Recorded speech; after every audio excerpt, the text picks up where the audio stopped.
It is an honor to have you with us, and I really am just so thankful to have the opportunity to talk to you about this. So, I noticed in the credits that you and Johnny Bencomo are co-writers of this film.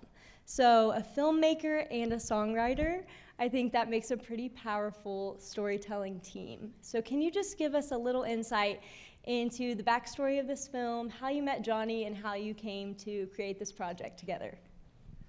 Yeah, thanks for the question. Thanks so much for watching, everyone. Thanks for being here. This is by far the most amount of people that have watched the movie at once. So yeah, to hear like laughs and like, ahs and stuff like that is just really affirming. And yeah, this just feels very, very, very sweet to be here. Thanks so much. I really love the story of like how we met and like came to make this film together. It's kind of a long story, so I'll tell like the medium version, not the short or the long, because I could tell like the 30-minute version, but like the short version is I was on a road trip with some friends to Tombstone, Arizona, because we saw the great Western Tombstone from the 90s with Kurt Russell, and just like loved the movie, and we're like, we should just like drive out there one weekend. It's like a 6-hour drive, go like stay at a Western themed lodge and like ride horseback and dress up like cowboys.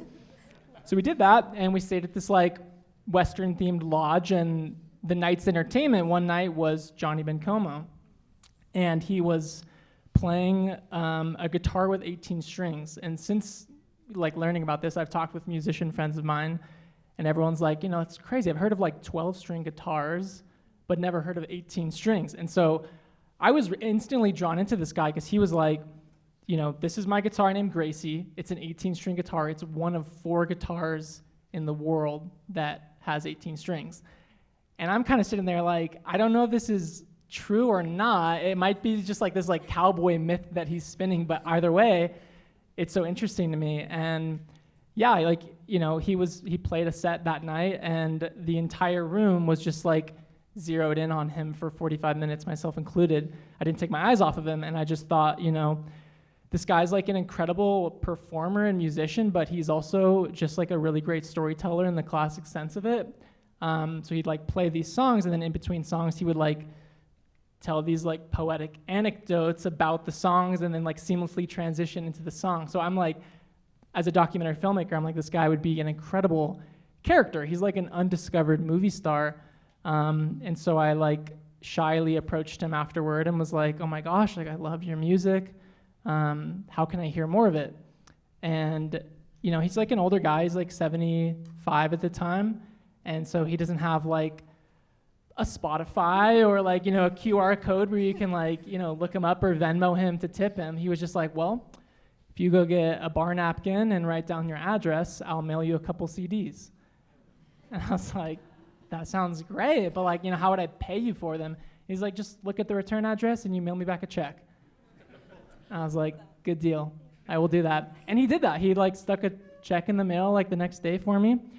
And I got 2 CDs from him, and I just listened to them kind of on repeat for the next few weeks.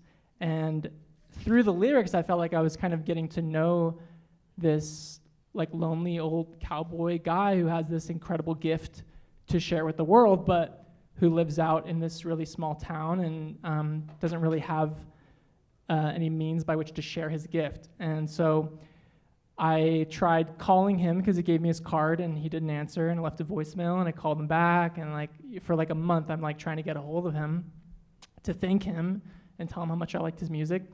And finally I get him, and I, like a documentary filmmaker, I'm thinking like this guy would be like a great character to follow around. Like I would literally just drive to Tombstone one day and hang out with him for a day and just film whatever came to be, and it would be an awesome like portrait documentary. And we ended up just like talking on the phone every few weeks, and I'll just ask him questions and he'll tell me stories. And then one day he told me a story about how he got a gig, and the circumstances, the details around the gig were sort of mysterious, but when he showed up, the gig was for a woman who was essentially on her deathbed. And I just thought, wow, like that is an incredible story, and what an incredible pivotal moment as an artist to share your art in that way, in that intimate fashion. And so, like documentary-wise, that wouldn't really work to try to tell that story. So I was like, what would you think of the idea of writing that story and you playing a version of yourself in the film? And he's never acted before. It's his first time on a film set. And that's kind of how it came to be. Luckily, he was super down to take that risk. And so, yeah, we wrote the script, and a lot of the dialogue is just things that he said to me on the phone. That's, how it came about. That's amazing. And I wanted to bring that up, the question about documentary versus narrative, because I find it so interesting how this film toes the line between narrative and documentary. And as the winner of the Best Narrative Film, I feel like I would be remiss if we didn't talk about that. So that's really interesting. Thank you for sharing that. Something I noticed is a lot of the dialogue or words in the film are shared through song. So a lot of the film is quiet moments, intimate shots, and moments of connection through expression, and then song. There's not a lot of words. Is that something that you decided as a director that you wanted to do, or is that just kind of came about because that's how Johnny is and that's his life and how he expresses himself? Totally, yeah, great question. It was the latter, and like that was kind of the main, creative idea from the beginning. Is like, how can we make something that is just very much an expression of Johnny's life? Johnny lives a very quiet life. He plays at that bar twice a week, and that he gets tips, and that's basically how he feeds himself and feeds his dog. So yeah, I was just, even like from a directing standpoint, it was a lot of like how to kind of get out of the way and just capture Johnny's essence as best as we possibly could. Yeah. That's awesome. Something we heard John Pretty say earlier tonight, and something that we always say at Windrider, is that the power of story and film in particular takes us to places we've never been and introduces us to people we've never met. And I think music does that too, but one of my favorite things about music is it brings us back to places that we have been and reminds us of people that we have met and loved. And so in working with Johnny, in what ways did you see him telling stories through his music? And do you have any music that brings you back to a place in particular or people that you love that you like to listen to? Yeah, wow, what a question. I mean, every time, I've watched the movie several times at film festivals and obviously like making it, but every time I hear the song that he plays, I remember that night. He played that song that night, and it left such an impression on me, not just like the music, but the lyrics. I feel like it evokes this like, just he's lived a really tough life, a life full of solitude and trial, and when I hear that, I immediately just am like back in that room. So yeah, I'm just like, I'm proud to be able to share like his music in ways that maybe people wouldn't have heard of it before.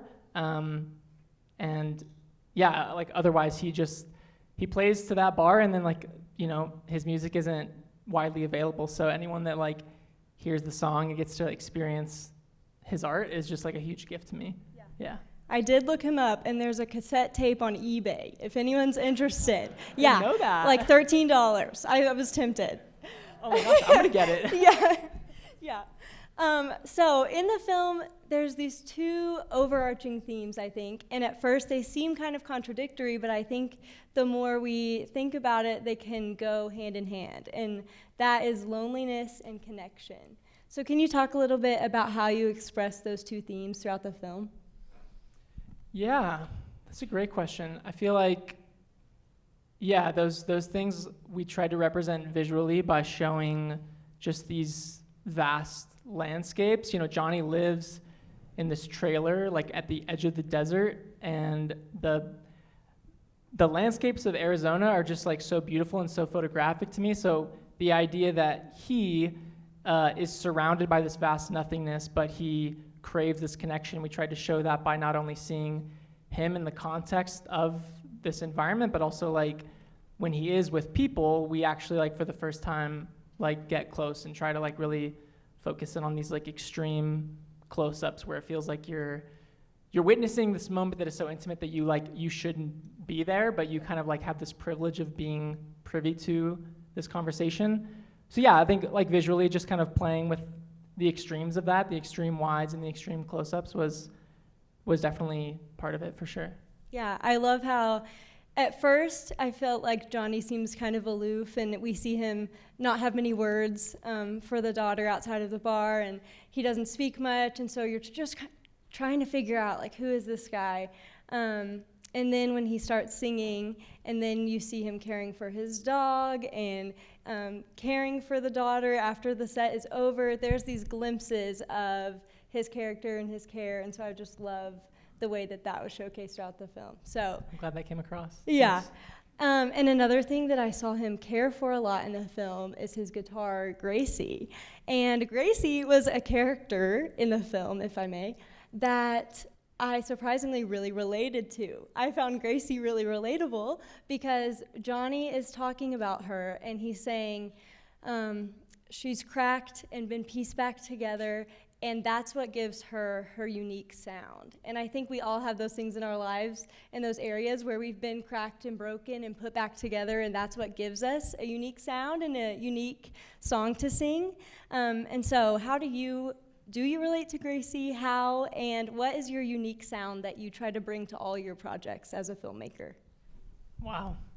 Well said. Wow, I wish I had thought to say that in other Q&As. Yeah, I mean... You can take it. You can take it. I'm It's definitely yours. gonna take that. It's yours. Remind me the question one more time. Yes, it's a two-parter. So how do you relate to Gracie? Do you? And what is your unique sound that you take into your projects as a filmmaker?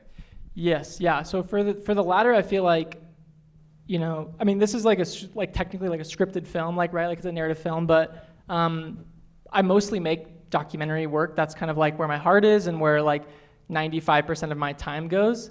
And that's because I feel like, for me, like, filmmaking practice, the art of filmmaking is all about, like, it's all kind of just this big excuse to like find those moments of like intimate, ineffable connection between, like me and someone that I'm collaborating with on a film.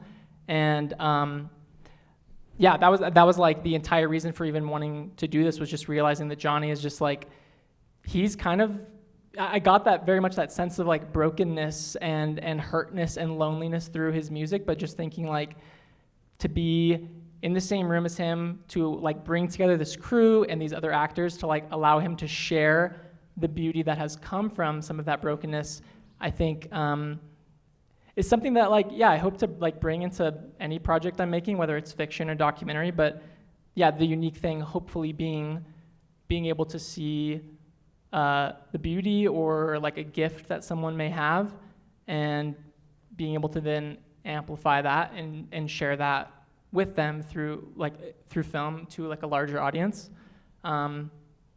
So yeah, and I relate to Gracie in ways that I don't know that I can articulate here, but yeah, I'll be sitting with that and thinking about it. It's a good comparison. Yeah. Awesome. Well, thank you so much for sharing with us. As we wrap, I just want to talk a little bit about Windrider and how we view stories, and relate it to how this film impacted me. So we aim to view all films that we watch with a lens of thinking, okay, how could this relate to me? How could I relate to this person? And if I can't, why? Why am I not able to relate to someone? How do I step into their shoes? And what are the universal themes that can connect us here in these films?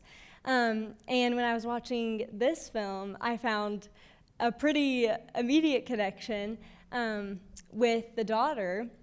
My dad is battling cancer right now, and so I related a lot to her efforts to bring peace and joy to her mom in this tough time. And inspired by this film, I actually reached out to our family's version of Johnny Bencomo, an artist who we all love his music, and he sent a note and vinyl to my dad, and I got to be able to connect and just bring my dad a little bit of joy in what he's going through music. And so I saw that in this film and then was able to take it into my own life. So thank you so much. Yeah. Thanks for sharing that. That's so special. I appreciate it. Yeah. So I share that only to say to the rest of you, as we go throughout the rest of this week and watch these films, Sundance films and films that we'll have here at the Windrider Summit, I would just encourage you to look through that lens of what am I taking from this? What am I going to use this story to do to shape my life? So thank you so much, Jonathan. I love your film so much, and I'm really thankful that we got to share it with everybody tonight. So thank you for being here. I'm so grateful and humbled. Thank you guys. Appreciate it.